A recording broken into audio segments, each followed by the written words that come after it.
bu dünyadan köçürəm. Çatdırın yarın qulağına, mənim ölümümü bilib əyyarla birgə gəlib qara məzarın qabağına. Sevgidə yoxdur qərarım, çoxalıb dərd qubarım, salıbdı xəstə yatağına. Daha sevmirəm səni, çünki dəyişmisən məni özgə oğlanın ocağına.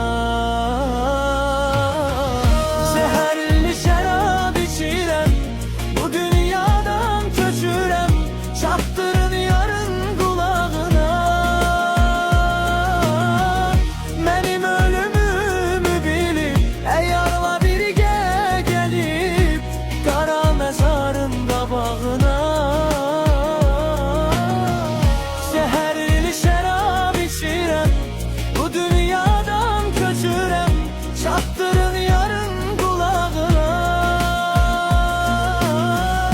mənim ölümümü bilib əyyarla birgə gəlib qara məzarın qabağına.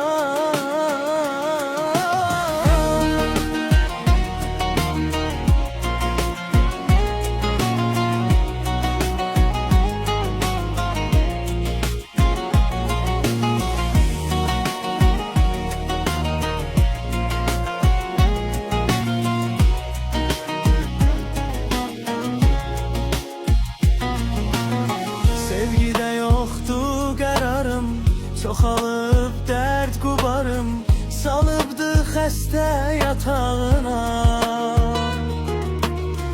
Daha sevmirəm səni, çünki dəyişmisən məni özgə oğlanın ocağına.